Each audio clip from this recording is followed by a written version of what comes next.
Welcome to Shiv classes. मैं आदित्य जायसवाल आपके अपने ऑनलाइन यूट्यूब चैनल पर स्वागत करता हूं। तो हम लोग वैसे हिस्ट्री के टॉपिक में मध्यकालीन इतिहास पढ़ रहे थे, जिसमें से हम लोगों ने दिल्ली सल्तनत के बारे में जान लिया था कि कौन कौन से राजवंश होते हैं, किस वंश में आते हैं, ठीक। और गुलाम वंश कहाँ से कहाँ तक है, गुलाम वंश, खिलजी वंश, तुगलक वंश, सैयद वंश, लोधी वंश, 5 राजवंशों ने हमारे दिल्ली सल्तनत में क्या किया, राज किया। तो इसके बारे में हम लोगों ने डिटेल से पढ़ लिया था। उसके बाद मुगल काल में भी हमने पढ़ा था। मुगल काल में जैसे अकबर हैं, जहांगीर हैं, बाबर हैं, माओ हैं, उन सब के बारे में सिर्फ हमने बेसिक जानकारी के रूप में हमने देखा था, ठीक। वहाँ पर हम लोगों ने सन के बारे में पढ़ा कि कौन सा राजा किस सन में काम किया और उसकी मृत्यु किस सन में हुई। वैसे थोड़ा सा हम लोगों ने जानकारी के माध्यम से उसे सीखा थोड़ा बहुत। अब हम दिल्ली सल्तनत के पहले राजा कुतुबुद्दीन ऐबक के बारे में पढ़ेंगे, जो गुलाम वंश के थे, ठीक। तो दिल्ली सल्तनत का जो शासनकाल है, दिल्ली सल्तनत का जो शासनकाल है वो 1206 से लेकर कहाँ से चलता है, 1526 तक चलता है हमारा। तो 1206 से लेकर 1526 तक यह हमारा दिल्ली सल्तनत का कार्यकाल चलता है। उसके बाद क्या होता है, उसके बाद पहला राजवंश हमारा कहलाता है गुलाम वंश। तो गुलाम वंश जो है 1206 से लेकर 1290 तक चलता है। उसके बाद क्या होता है, इसमें इस गुलाम वंश में 5 राजवंश होते हैं। 5 राजवंश ने मिलकर इस शासन को शासन किया है हमारे भारत देश पर। तो दिल्ली सल्तनत में कुल कितने राजवंश हुए, तो 5 राजवंश हुए। तो इसको हमने ट्रिक के माध्यम से आपको इसकी पहले वाली क्लास में हमने बता रखा था। हमने क्या बताया था, गु, खिल,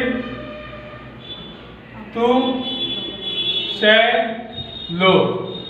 हमने बताया था गु से क्या होता है, गुलाम वंश। ट्रिक के माध्यम से हमने सीखा था गुलाम वंश। खिल से हो जाएगा खिलजी वंश, और तू से हो जाएगा तुगलक वंश,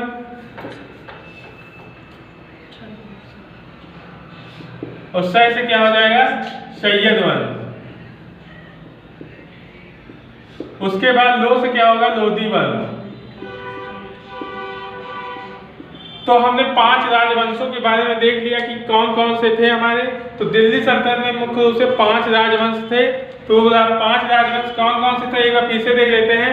गु, खिल, तु, शै, लो। ये हमारी ट्रिक है, ट्रिक के माध्यम से याद कर लेंगे। तो पहला गुलाम वंश, खिलजी वंश, तुगलक वंश, लोधी वंश, सैयद वंश, फिर लोधी वंश, ठीक। इस तरीके से 5 राजवंशों राज किया। और कभी कभी एग्जाम में क्या होता है, सीक्वेंस के बारे में पूछ लेता है, तो हमें सीक्वेंस पता होना चाहिए। पहला सीक्वेंस क्या था, गुलाम वंश के बाद क्या था, खिलजी वंश, खिलजी वंश के बाद तुगलक वंश, तुगलक वंश के बाद सैयद वंश, फिर लोधी वंश आता है, ठीक। अब हम 5 राजवंशों को हम धीरे धीरे पढ़ेंगे, लेकिन सबसे पहला हमारा वंश है गुलाम वंश। गुलाम वंश को दास वंश के नाम से भी जाना जाता है। किस वंश से, दास वंश के नाम से भी जाना जाता है इसे। तो देखते हैं, तो दिल्ली सल्तनत के प्रारंभिक शासकों को दास वंश कहा जाता है। जो पहले के राजा हुए उन्हें कौन सा वंश कहा जाता है, दास वंश के नाम से जाना जाता है।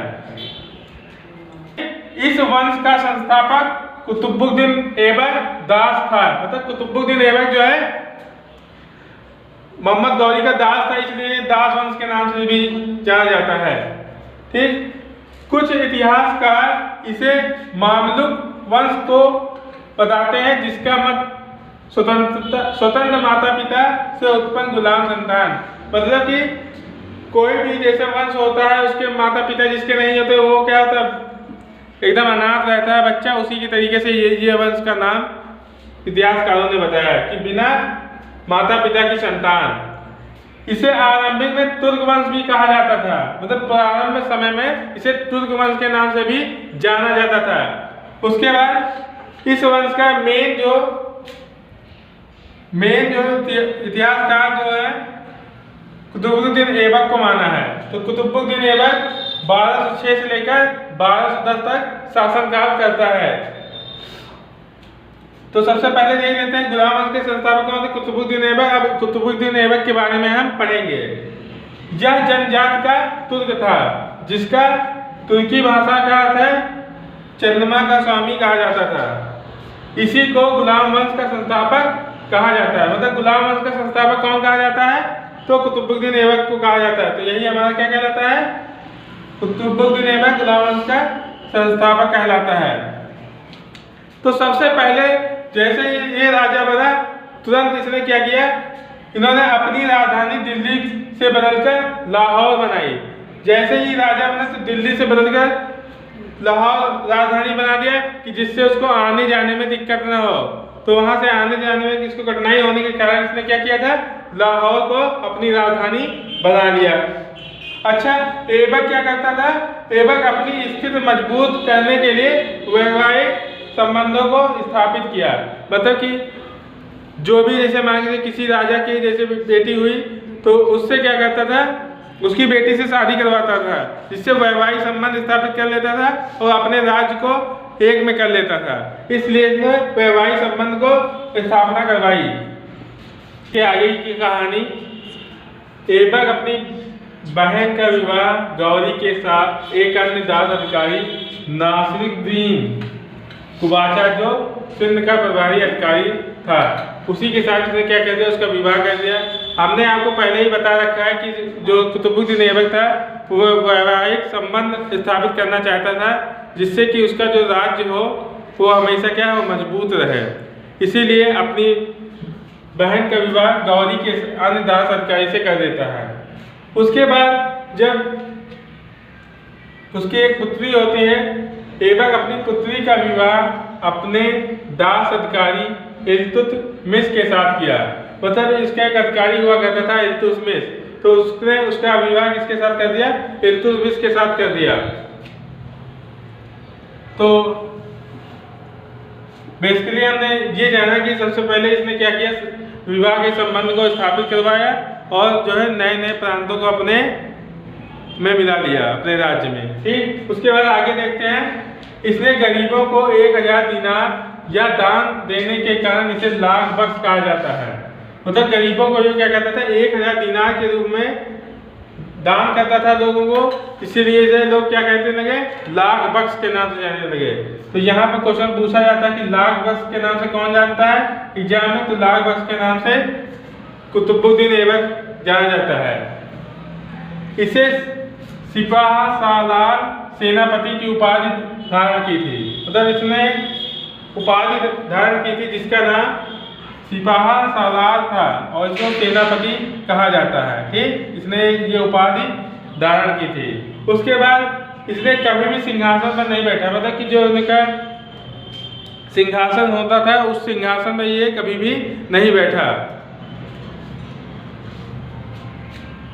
ऐबक की मृत्यु जो है चौगान खेलते हुए घोड़े से गिर जाने के कारण हो गई। एक बार की बात कि ये जब चौगान खेल रहे थे तो उस समय घोड़े से अचानक गिर जाते हैं, जिसके कारण की क्या हो जाती है, मृत्यु हो जाती है। तो 1210 ईस्वी में इनकी मृत्यु चौगान के खेल खेलने के कारण हो जाती है। इसकी कब्र को कहाँ पर दफनाया गया है, लाहौर में दफनाया गया है। तो इनका बेसिकली 1206 से लेकर 1210 तक शासनकाल चलता है। किसका, कुतुबुद्दीन ऐबक का। मात्र ये 4 साल इनका दोनों का डिफरेंस कितने का आ रहा है, 4 का आ रहा है। मात्र 4 साल ही ये क्या कर पाए, शासन कर पाए। 4 साल ही ये क्या कर पाए, अपने जीवन में शासन कर पाए। उसके बाद जो है इस शासन को चलाने वाला दूसरा इनका दामाद हुआ, इल्तुतमिश के नाम से जाना जाता है। अगला राजा इल्तुतमिश के बारे में हम पढ़ेंगे। तो इल्तुतमिश कौन था, ये सब सारी घटनाएं जो है अगले वीडियो में जानेंगे। ठीक, अगर चैनल पर आप नए हैं तो चैनल को सब्सक्राइब करिए, लाइक करिए, शेयर करिए। धन्यवाद।